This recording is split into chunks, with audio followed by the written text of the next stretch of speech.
गुरूर और गफलत का नशा शराब से भी ज़्यादा होता है। जो इस नशे में मुब्तला हो जाता है वो जल्द होश में नहीं आता। अस्सलामु अलैकुम रहमतुल्लाहि व बरकातुहू। My YouTube friends, welcome back to my channel. Hope कि आप लोग बिल्कुल ठीक ठाक है और आप सबकी दुआ से अल्हम्दुलिल्लाह मैं भी ठीक हूँ।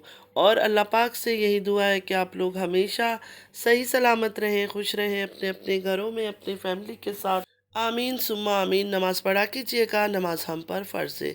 सबसे पहले फ़लस्तीन वालों के लिए दुआ की रिक्वेस्ट करूंगी कि प्लीज़ प्लीज़ प्लीज़ फ़लस्तीन वालों को अपनी दुआओं में ज़रूर याद रखा करें। हमारी दुआओं की उनको बहुत ज़्यादा ज़रूरत है। अल्लाह पाक अपनी गैब से उनके लिए आसानियाँ फ़रमाए। आमीन या रब्बल आलमीन। अगर आप लोगों ने मेरे चैनल को अभी तक सब्सक्राइब नहीं किया है तो प्लीज़ प्यारी प्यारी बहनों जल्दी से सब्सक्राइब कर लीजिए, लाइक शेयर भी कीजिए और बेल आइकन को क्लिक करना बिल्कुल भी मत भूलिएगा। बेल आइकन क्लिक करने से ये होगा कि जब भी मैं कोई वीडियो अपलोड करूँगी सबसे पहले नोटिफिकेशन आप लोगों को मिलेगा। और रिएक्शन स्टार्ट करने से पहले मैं बता दूं, मेरी तबीयत तो काफ़ी सालों से ही ख़राब रह रही है, लेकिन लास्ट कुछ महीने से कुछ ज़्यादा ही थोड़ा सा भी कुछ होता है तो बिल्कुल मैं डाउन हो जाती हूँ। और 3-4 दिन से कफ फीवर कोल्ड ये सब हुआ है तो मैं बिल्कुल सही तरह से ना रिएक्शन दे पा रही हूँ, ना रिव्यूज़ दे पा रही हूँ, ना वीडियो अपलोड कर पा रही हूँ। तबीयत इतनी डाउन हो चुकी है, मेरे अंदर हिम्मत नहीं होता है कि मैं यूट्यूब उठाऊँ और देखूँ ये लोग क्या ड्रामे कर रहे हैं, क्या नौटंकी कर रहे हैं। जिस तरह ये लोग ड्रामे नौटंकी प्लानिंग के साथ करते हैं तो हम भी रिएक्शन जब देते हैं तो आसान नहीं होता है। इनकी वीडियोस को देखना पड़ता है, देख के उसमें से नोट करना पड़ता है कि ये लोग क्या कर रहे हैं नहीं कर रहे हैं, दिमाग में फीड करना पड़ता है, फिर आप लोगों के साथ वो चीज़ें शेयर करनी पड़ती है। तो ऐसा कुछ भी हो नहीं रहा है तो इस वजह से मैं सही से रिएक्शन भी नहीं दे पा रही हूँ। अभी भी यकीन माने 4 बजे से लग के बैठी हुई थी कि चलो 4 बजे नहीं 5 बजे, 5 बजे नहीं 6 बजे, 6 बजे एक एक घंटा मैं गिन रही थी कि चलो यार एक वीडियो तो अपलोड कर दूँ, एक वीडियो। बिल्कुल हिम्मत नहीं हुआ। अभी जब ईशा की नमाज़ पढ़ा ख़त्म हुआ तब जाकर मैं अभी ये वीडियो बना रही हूँ। मैंने कहा छोटा सा एक वीडियो बना देती हूँ रिएक्शन का, क्योंकि बड़े ड्रामे चल रहे हैं प्रैंक प्रैंक का। और मेरी एक बहुत प्यारी सिस्टर है, मैं उनकी नाम भूल गई थी, उन्होंने मुझे क्वेश्चन किया था कि तारा ने प्रैंक किया तो आपने सवाल उठा दिया। तो मेरी प्यारी सिस्टर, तारा ने प्रैंक जो किया था ना वो एक गरीब औरत पर किया था। और आपने जो रजब का बोला, रजब ने अपनी माँ के साथ किया था, वो भी मुझे नहीं अच्छा लगा। वो बहुत प्यार करता है, दिखाता है, अभी ऑन कैमरा दिखाता है, ऑफ कैमरा वो सब छोड़े, लेकिन उनका एक ही बेटा है तो मुझे लगता है वो बहुत क्लोज है अपने बेटे से, रजब से। और बहुत इंटरटेनिंग होती है उसकी वीडियोस। ठीक है, शो ऑफ करता है, पैसों का दिखावा करता है, इसमें कोई शक नहीं है, लेकिन इंटरटेनिंग होता है। इंसान का माइंड थोड़ा रिफ्रेश हो जाता है उसकी वीडियोस देख के रजब का। तो रजब के प्रैंक में और तारा की प्रैंक में काफ़ी फ़र्क है। आपका नाम अच्छा मैं ज़रा देख लेती हूँ, मुझे याद नहीं आ रहा है। हाँ, में उनका नाम टेक्नोब्लेड है। बहुत बहुत शुक्रिया। पहले तो उन्होंने मुझे अप्रिशिएट किया कि दूसरे जो रिएक्शन वाले उनको देखकर बहुत हमें बुरा लगता है, गंदा लगता है, देखने का दिल नहीं होता है जिस तरह से वो लैंग्वेज यूज़ करते हैं, जिस तरह से गंदी बातें करते हैं। लेकिन आपका जब मैं रिएक्शन देखती हूँ मुझे बहुत अच्छा लगता है। तो बहुत बहुत शुक्रिया सिस्टर आपका इस बात के लिए। उनका नाम टेक्नोब्लेड है। दूसरा सवाल उन्होंने ये किया कि जब आपने तारा पर रिएक्शन दिया, प्रैंक के ऊपर, तो रजब के ऊपर भी देना चाहिए था, उसने भी इस तरह किया। तो देखिए सिस्टर, रजब की और तारा की जो प्रैंक है ना उसमें बहुत डिफरेंस है। रजब ने अपने घर के अंदर अपनी खाला के साथ मिलकर अपनी माँ को रुलाया। इतना सीरियस दिखाया उसने कि खाला आई हुई है बच्चों के साथ तो मैं तंग हो गया हूँ। तो उस बात पर वो उसकी वालिदा जो है रोना शुरू कर दिया कि मेरी बहन है, मेरी बेटी है, मेरी छोटी बच्ची की तरह मैं इसको मानती हूँ, उसके साथ तुम ऐसा कैसे कर सकते हो। तो उसकी खाला है, खाला को सब कुछ पता था, उसने खाला को हर चीज़ बता रखी थी कि मैं ऐसा ऐसा कर रहा हूँ। फिर भी माँ को रुलाया। मुझे भी नहीं अच्छा लगा कि वो रो रही थी कि नहीं तूने मेरी बेटी के लिए ऐसा बोला। वो अपनी बहन को बेटी मानती है। तो उसका बिल्कुल एक डिफरेंट है। तारा ने जो अदाकारी की है अपने बच्चों के साथ, अपने शौहर के साथ, उस जो अनीता है उसके शौहर के साथ मिलकर किया है, लेकिन अनीता को कोई खबर नहीं था। अनीता को एकदम से उसने अटैक दिया कि मेरे ये चोरी हो गया, वो चोरी है। तो अनीता जो है ना वो सच में रो रही थी। ठीक है, और वो एक काम करने वाली, देखिए रिश्तेदार भी अगर वो है ना सिस्टर तो वो काम करती है उसके घर में। और काम करने वालियों को ऑन कैमरा जितना ही प्यार दिखा दे, जितना ही इज्जत दे दे, ऑफ कैमरा फिर वो बेचारे काम करने वाले ही रहते हैं। ये कर, वो कर, ये साफ कर, वो साफ कर।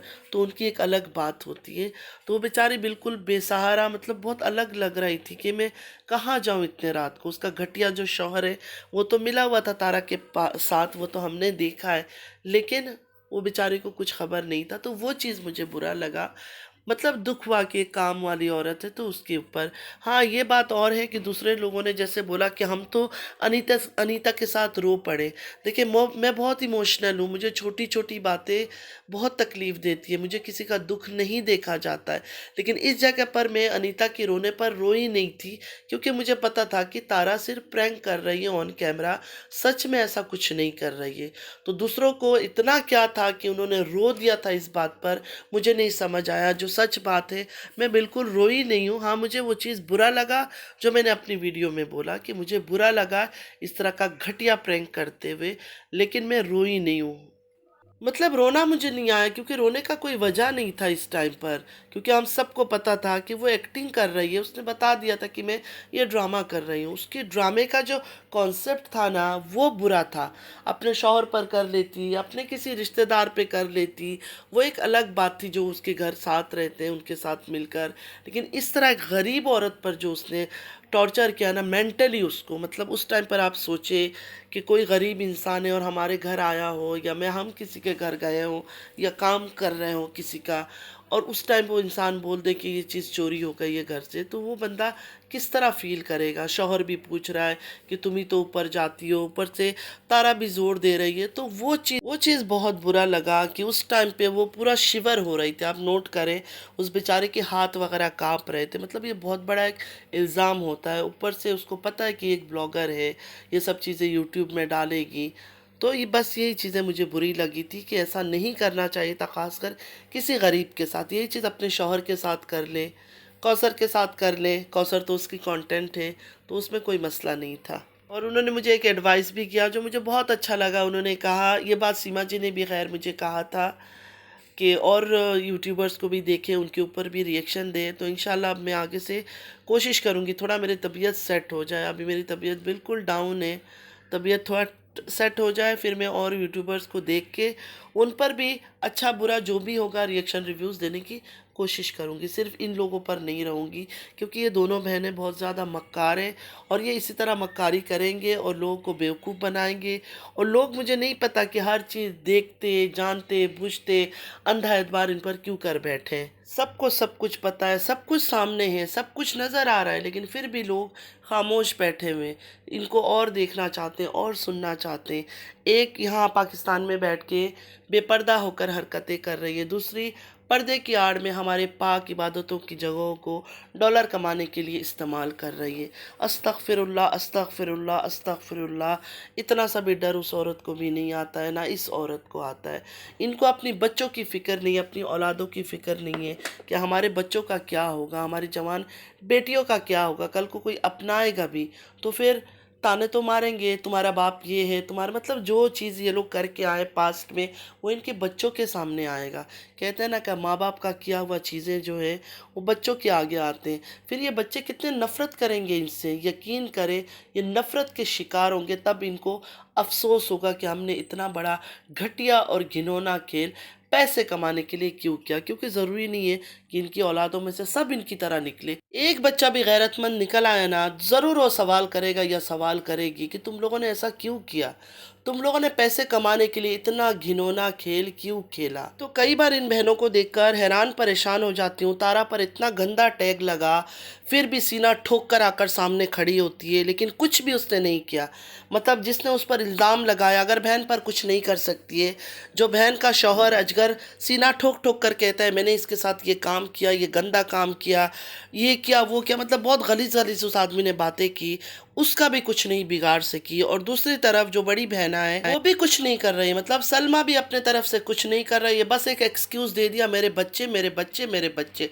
जवान जवान बेटियां हैं, खुद भी काम करती यूट्यूब में, मर चाहिए मर चाहिए। ओ भाई, ये किस तरह की बातें आप लोग की, जिनके शौहर मर जाते हैं, जवान जवान बेटियां छोड़कर या छोटे छोटे बच्चे छोड़कर, वो औरतें कैसे सरवाइव करती हैं। वो औरतों के पास तो यूट्यूब चैनल नहीं होता है, फिर भी वो सरवाइव करती है। लेकिन आप लोगों के शौहरों ने जेड का काम कर लिया, फिर भी नहीं, हमने छाती से लगाकर, अपने सीने से लगाकर मर्द को रखना है, क्योंकि बिना मर्द का हम गुजारा नहीं कर सकते इस भरी दुनिया में।